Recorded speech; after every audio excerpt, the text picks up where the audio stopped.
Welcome to Totally Random Talk. I am your host, Brian Masters. We have a super show for you today, a superhero-themed show. Let's get started with the superhero fun. So the other day, I was walking around the city, and I saw Spiderman, and I was like, how much is your dry cleaning bill? What do you do for work? And he looked at me, and he was like, web designer. Bing. So in the other day, because they all hang around, because lately the villains have been getting bigger. They have been having to combine forces, the Avengers and stuff like that. I can only imagine the city's tax bill. Bing.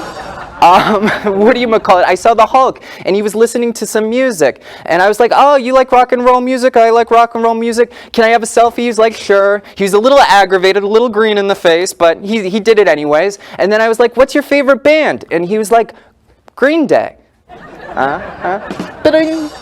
We've got a great show for you today. The host of Web of Spider-Man is here, a fan-made web series of Spider-Man, more passionate than any Spider-Man director. He eats, sleeps, and breathes comic books. Brandon Mello is here, and enjoy.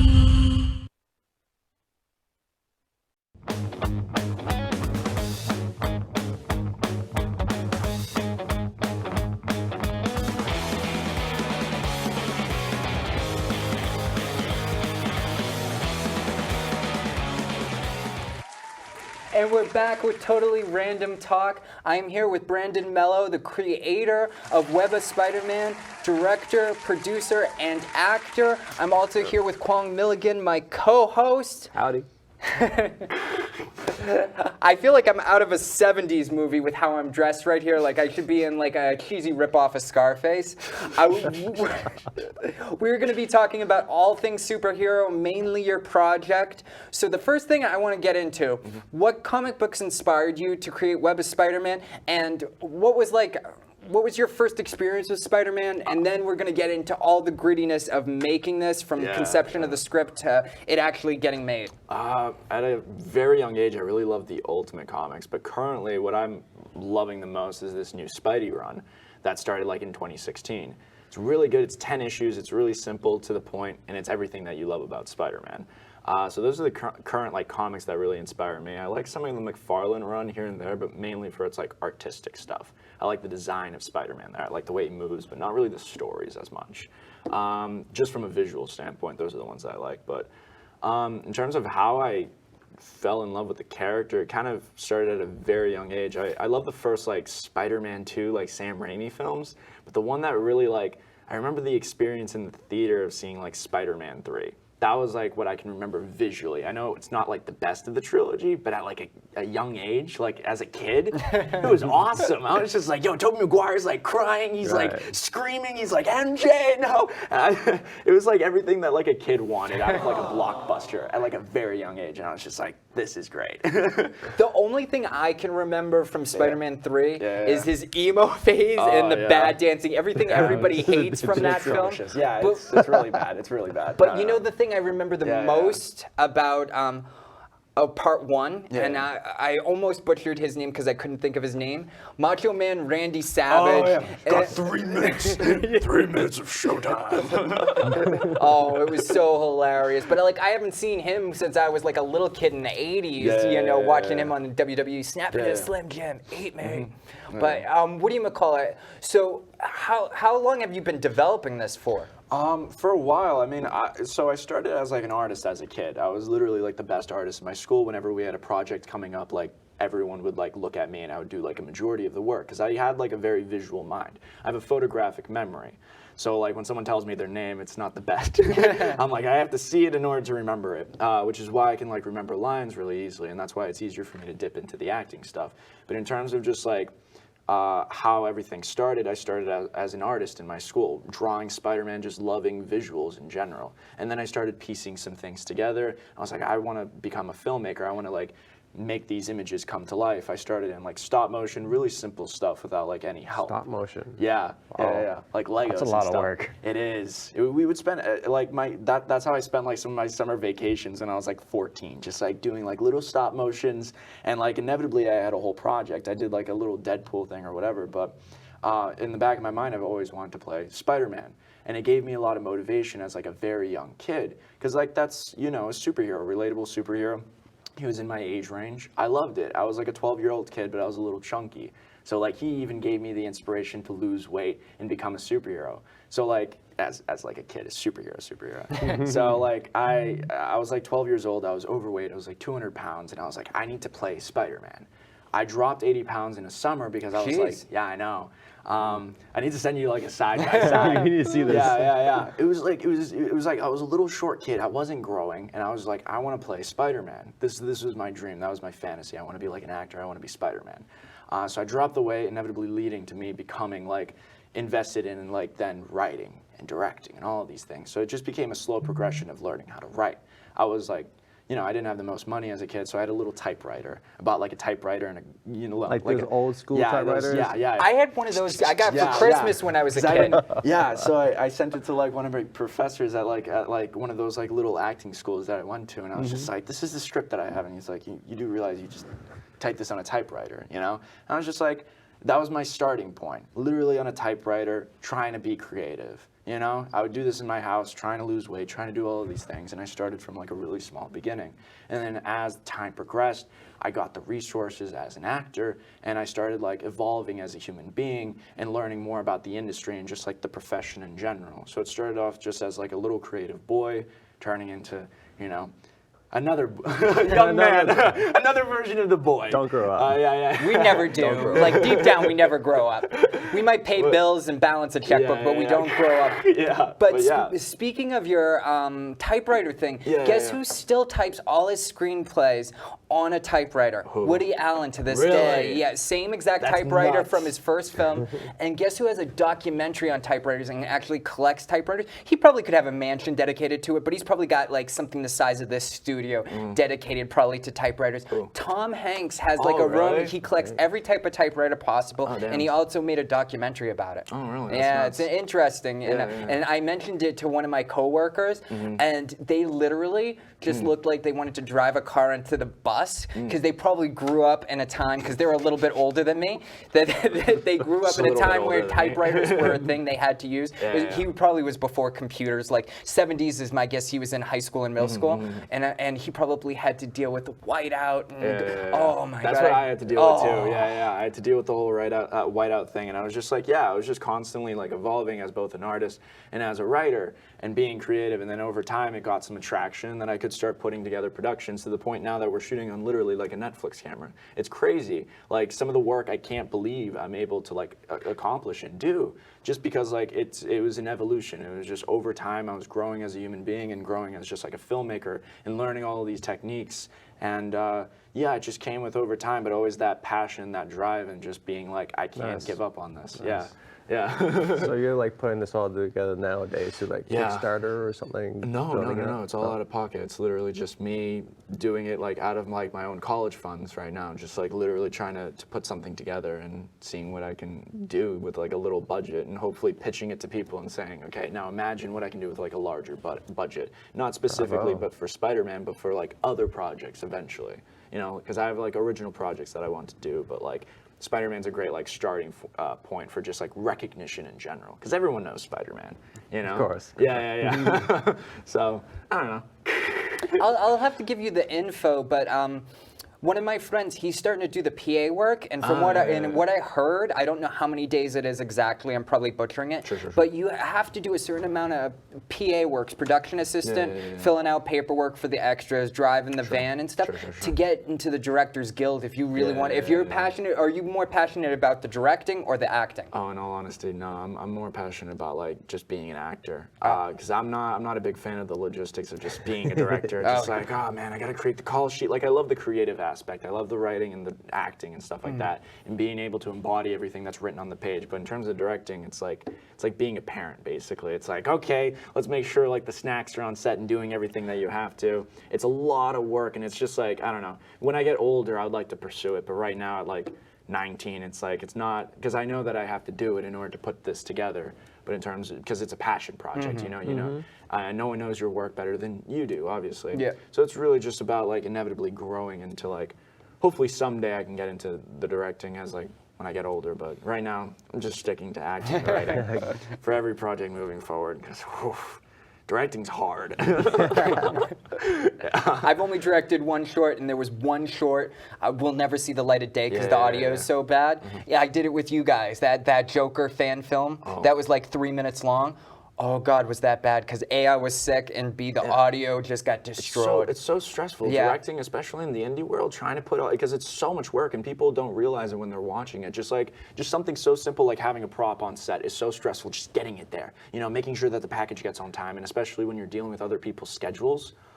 Oh my God, many hours going to like a minute. Yeah, like a minute of footage, maybe even less, maybe 30 seconds. Like, it's just so many things that you have to, it's so many variables, literally. Just like putting these things together, but yeah. I notice when you're filming on no budget, I always have the wiggle room if one actor bails to try to a Rubik's Cube it so you can film something for the day and it's not a waste. Yeah, it's either like you have to, it's constantly just like, wondering to yourself, okay, are people going to show up? Do you have a backup in order to do that? What's going to happen in the scene if this person doesn't show up? You only have two options. You rewrite it on the spot, figure out a way to get around it, or you have a backup and hope to God that your backup shows up. Like, it's just a lot of just like sitting down and thinking and processing and putting all of these things together. It's just so much work. Because that was my passion always, to just do acting, you know, and that's why I'm doing the whole Spider-Man thing, is because that will get me recognized. You know, that's something easy, and I love the character to death. Such a great character, phenomenal. It's everything. Yeah. I've got a few rapid. Spider-Man. Yeah. I've got a few rapid fire. I think I've got them all memorized. I won't have to look at the phone, and this won't look terrible. Rapid fire superhero questions. Sure. Kwong, you're so great at improv. This is a joke. If you knew him, he hates improv, but we're gonna break his shell. Sure. Rapid fire questions, and both of you can answer, even though you're not like Okay. Keep going. I'm digging myself a hole because I'm not wording things correctly. All right, first question. So Marvel is doing, I think it's called the What If cartoon series for Disney Plus. It's like weird, iterations of Marvel movies with like, this character playing that character or this wackiness happening. If you had to do an offbeat Marvel take on a Marvel movie, what would you do?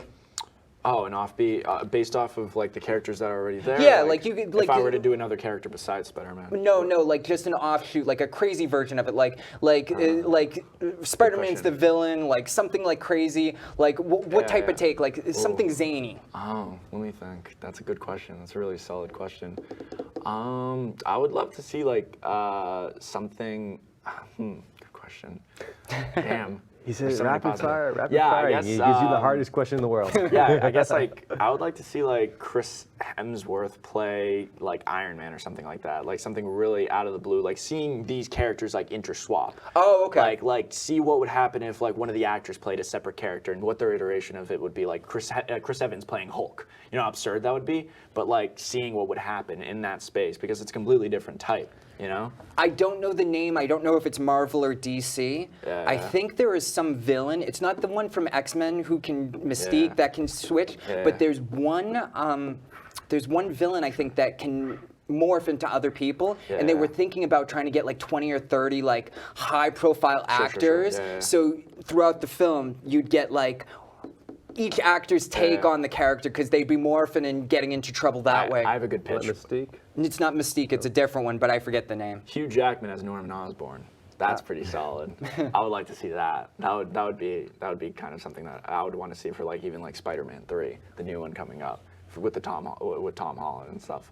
I think that would be kind of cool. I'd like to see Eli Roth, the horror director from Hostel, do not the regular characters, get some no-name actors, and I'd like to see them do Marvel Zombies. And I think that would be solid great. pitch. Also, I would like to see like some actors that old playing superheroes old. I'd like to see like Bruce Campbell actually play like a Tony Stark. that'd be you really know, solid. like in their older age. That's a really good pitch. If that's the case and that's what we're rolling with, I want to see Spider-Man 4. I want to see like Tobey Maguire come back and do Spider-Man. I'd like 4. to see Tobey Maguire play the villain. Oh, really? Yeah, see what his take on it with it. There's also rumors, I don't know if he wants to, but he might be playing Uncle Ben in a flashback. That's what I heard, yeah. That would be really interesting. That'd be cool. So say superheroes were real. Yeah, sure.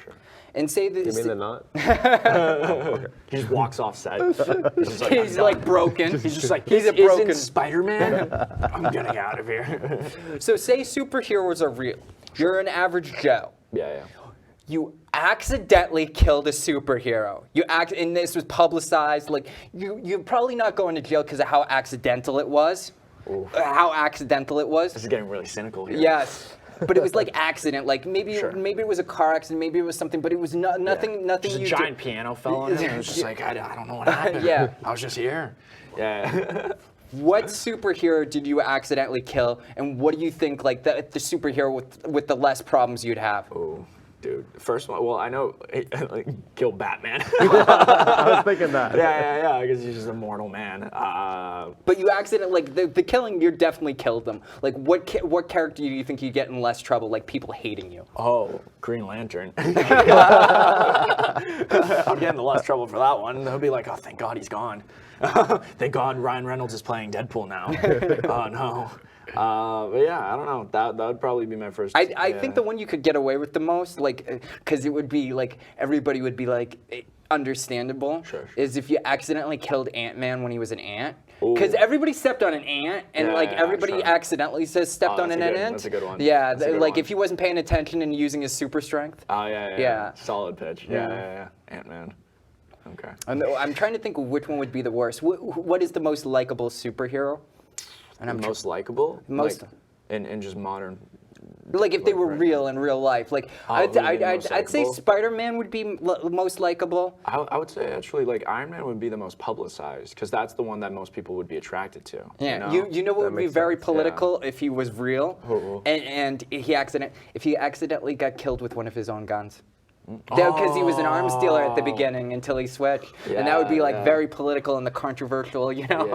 Yeah. No, most definitely. That would. Yeah, that's nuts. Also, you know would be kind of crazy if they did a prequel of Iron Man, because like technically his story is probably a lot more darker than you'd think. Yeah, of course. Because like he's what, like say 30, even though he was probably 35 when they actually filmed it. He's playing 30. He was an arms dealer for 10 years. Like the amount of chaos he caused beforehand, like just selling and stuff, maybe he never saw it or was in the dirt. But I'm like, there's a story and a half. And some of those villains when it comes to Iron Man, are they really villains? Like there's two sides to every coin. Yeah, of course. Like, you know, like just because it's legal on paper, is it legal in reality? Like, you know. It's a good take on it. No. It's good. It is a good take on that one. Yeah.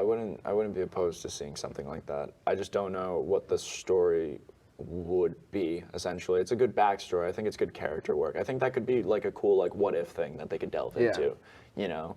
I don't know if that could hold a feature, but that's definitely a really interesting pitch.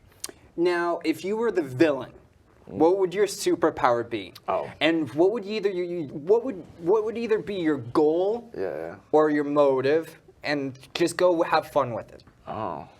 Damn, that's such a good question. These are tough. They're just like fun. Like if you just think when you were 7, imagination land. Yeah, I guess it delves into well most villains are driven by like ego. So I guess it's kind of just like being driven by ego and like driven by wealth, I guess. And then inevitably losing yourself into like madness. I mean, like just genuinely like an actor's career is like, oh, you know, if you don't handle some of this material properly and you handle like the people that you're surrounded by and you let, you know, all of the compliments and all of these things get to you, then inevitably you get driven by like ego and you're like, okay, I'm running this town now or something like that. So if you were to become like a villain in one of these Marvel flicks, it's almost like a reverse like Tony Stark or something like that. I think that could be kind of interesting to like play or whatever, or like even like deviating away from like things that I can understand and like, you know, have been in that situation. So I guess like in terms of just playing an evil Tony Stark, that could be kind of cool. Like a young, like almost like not exactly how Jesse Eisenberg played it, but like Lex Luthor, Oh, yeah. Batman v Spiderman, something like that. I know Batman v Superman. I know I could play that. I think I definitely wouldn't do it with as much like, you know, jitters. But yeah, I think that could be an interesting. So actually, Lex Luthor. Yeah, I'll shave my head for it. Yeah. Bryan Cranston. If they ever did an older Lex Luthor, I'd like to see his take on it. Sure. Yeah, he'd be good. Yeah, ditto. So You wouldn't do anything a little more philosophical, like Thanos, greater good for all, kill half the that's- universe. I that. don't genuinely, in terms of my taste, I think Endgame and Infinity War was great, but I'm not a huge fan of like delving into like cosmic stuff. I would want to do something grounded. Obviously, the cosmic stuff is great, but in terms of like an actor's perspective, I think some of the grounded stuff I could really delve into, because like that's like, think about it, like your job as like Josh Brolin, it's literally to be a CG creature, you know. So it's like, man. Thanos is a pretty cool character, though. I'm not gonna lie. But So I'm gonna wrap it up with just a little take on the Thanos thing. Sure. What do you call it? To me, I had some philosophy things like if there was the cure for all the diseases in the world, but like if we'd overpopulate the world, would you do a lottery to be able to have a kid if you were ever married and had a wife? Wait. So like the rule is you get all the cures for all the diseases in the world. Everybody's living to like 120 now. We're going to overpopulate. You use up all the food resources. Sure. It's a lottery to have a kid. Would you take the gamble? No cancer, no diseases from anything. A lottery to have a kid, because only certain amount of people can have a kid. Because it's like kind of Thanos trying to take away to make a better world. So I'm not allowed to have a kid, but I would have to. You'd have to be in the lottery, and if you want. Oh yeah, of course, yeah. You do that? You think people would you do well, it? Not at 19 right now. I'd do it when I'm older. but it's like a lottery. You might get When no, I'm like- and you're not allowed to have kids. Oh damn. Oh, that's the choice. That's You the never- choice. That's kind of yeah. like I Thanos. guess He's it's trying to like- take yeah. away half the world to make a better world. Well, it'd be a gamble either way. So I guess, yeah, no, I would take my chances and like help someone get through, you know, this crazy world. Yeah, why? Yeah, I would totally take that to help someone out. Yeah. So all the Yeah, cure about for a all the kid. diseases, everybody lives to like 120, but there might be a chance you don't have kids. Yeah. What about you? I don't like kids. Why do you hang out with me? I act like one 24/7. I can be around kids. I don't want to do my own thing. Our guest, Brandon Mello, creator of Web of Spider-Man, writer, director, producer, actor. many hats. Wearing so many hats, he can't hold them all in his hands. Very true. My co-host, Quan Milligan, and yours truly. Have a great one. Thanks.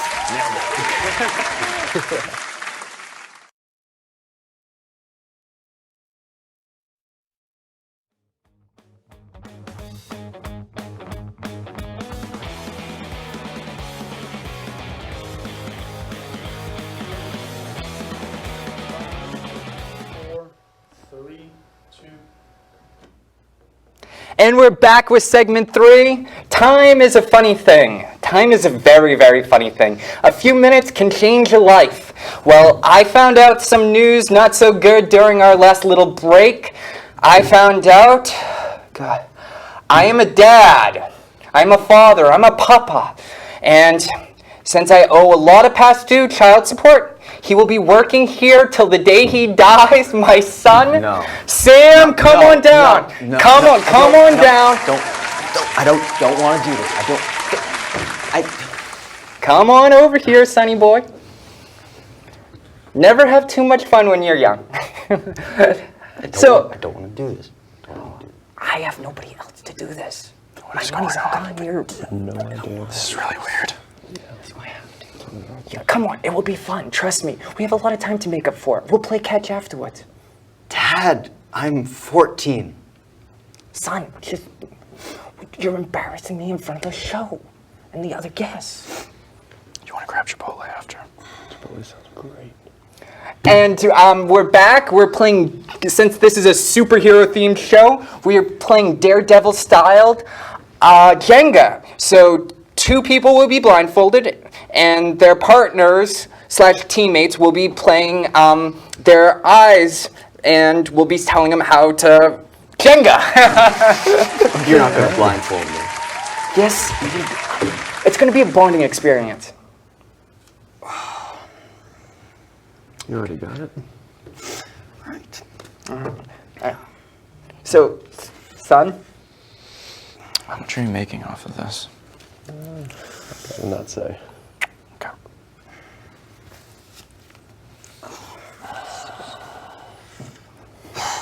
Also, like 30 people used that before. Just might want to wash your eyes afterwards. Do I put this on, right? Yeah. Okay. So, Oh God. so this will be hilarious. You two, since you're both put the blindfold back on. No phone. Got my spider sense going on here. So you two, since you're blindfolded, because this is going to be hilarious, you're going to do rock, paper, scissors, cut. Okay. Who goes first?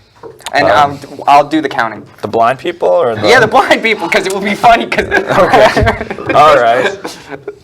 1, 2, Okay. 3, go. Okay.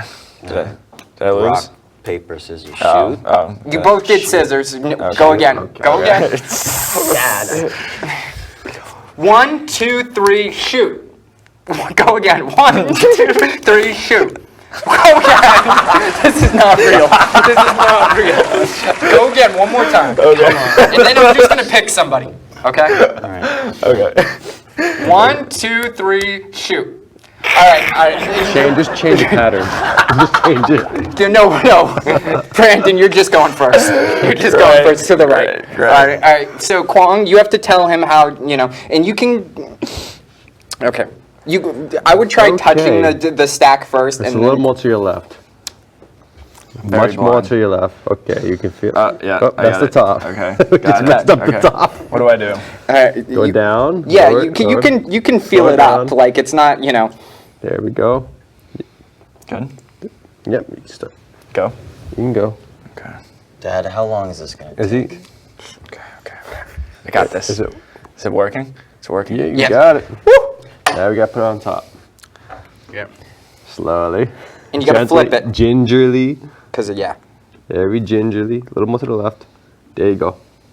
Great. All right. And because this is blindfold Jenga, we're gonna in between. We'll line it up a little bit better for people. Just so. Great. Now, Sonny, you got to be 100% into this, because Daddy doesn't want to have to reset this a bunch of times. I'll get you an ice cream afterwards. You're not diabetic or anything, right? You would know, wouldn't you? No, I wouldn't. I just found out about you today. Sorry. All right, go for it. Just Go for it. Closer. Okay. No. Oh my. Wow. That was fast. That was. it. That was long-winded. All right. Cut.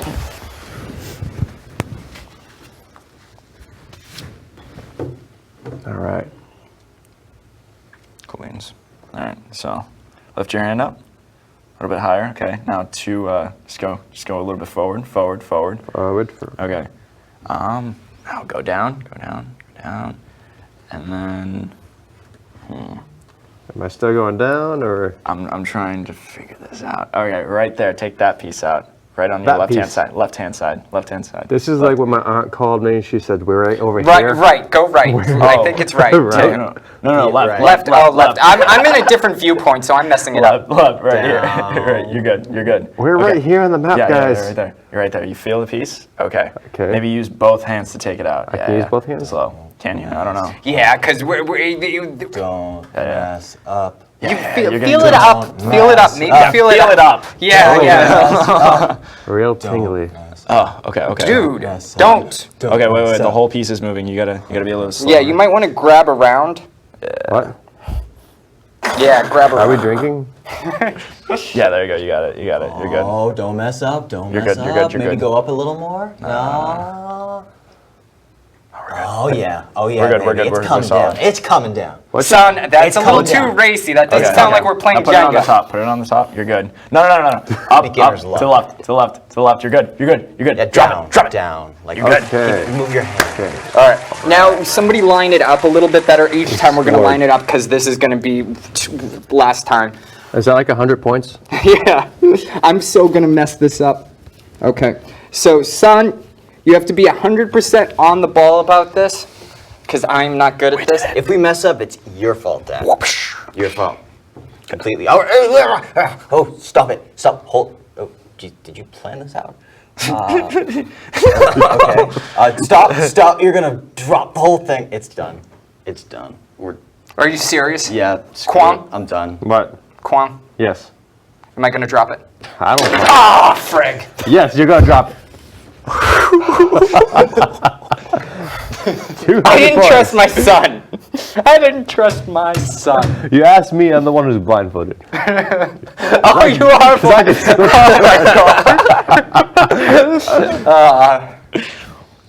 Son, You do you have to go back with your mother? I'm going to leave now. Okay. Zebras. Is anybody else seeing zebras? Lock the door, man. I think it's just. Well, since this is the end of Totally Random Talk, I want to say one thing. Let's end it off with saying a totally random movie quote from a memorable movie. I'll go first. We're going to need a bigger boat. Kwang, pick one. Can I take this off now? Yes! That wasn't my quote. Let's see. You didn't give me any time to think about this. Improv. You got to be better for those auditions. You want to be an actor, a star. Oh, I got one. I got a good one. Oh, go for yours first, Valek. My story isn't for the faint of heart. I did it. I did. One does not simply. Okay, and that is Totally Random Talk, episode 2. And at episode 200, I will look like the Crypt Keeper / Larry King. Have a good one. That's how this show's gonna run me.